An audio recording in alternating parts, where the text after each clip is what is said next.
पूर्वी लद्दाख में भारत और चीन के बीच पिछले 9 महीनों से सीमा पर विवाद चल रहा है। डिप्लोमेटिक और मिलिट्री लेवल पर कई बार बातचीत होने के बावजूद दोनों देशों के बीच का तनाव कम नहीं हो पा रहा है। अब भारत के रक्षा मंत्रालय ने अपनी वार्षिक रिपोर्ट पेश की है, जिसमें गलवान वैली में हुई हिंसक झड़प का भी जिक्र किया गया है। रक्षा मंत्रालय की रिपोर्ट में बताया गया है कि इस तनाव के दौरान चीन ने गैर पारंपरिक हथियारों का इस्तेमाल किया था, लेकिन फिर भी भारतीय सेना के जवानों ने इस हमले का माकूल जवाब देते हुए चीनी सैनिकों को सबक सिखाया है। रक्षा मंत्रालय की रिपोर्ट के मुताबिक चीनी सेना ने LAC पर एक से ज्यादा इलाकों में यथास्थिति को ताकत के दम पर बदलने की एक तरफा और भड़काऊ कोशिश की थी। भारतीय सेना ने चीन की इस कार्रवाई का मजबूती से जवाब दिया है। रिपोर्ट में कहा गया है कि भारतीय सेना हर तरह के हालात से निपटने को तैयार है और भारतीय सैनिक चीनी सेना के हर हमले का जवाब देने के लिए पूरे उत्साह से भरे हुए हैं।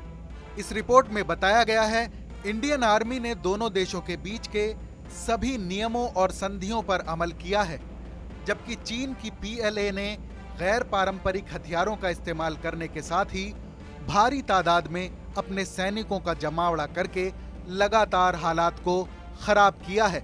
रिपोर्ट में गलवान वैली की झड़प का जिक्र करते हुए रक्षा मंत्रालय ने कहा है कि चीन की तरफ से भी बहुत से सैनिक घायल हुए थे।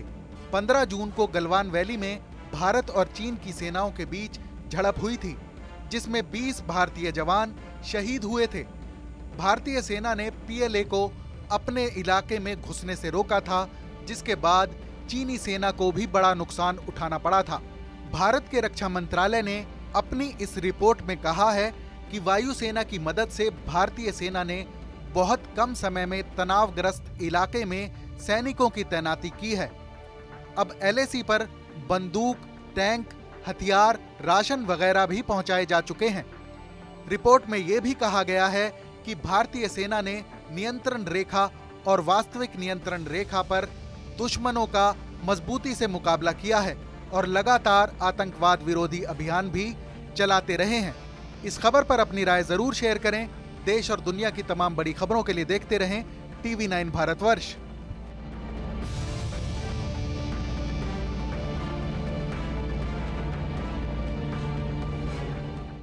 परवाह देश की, सोमवार से शुक्रवार रात 10 बजे TV9 भारतवर्ष पर। फिक्र आपकी, सोमवार से शुक्रवार रात 9 बजे सिर्फ TV9 भारतवर्ष पर।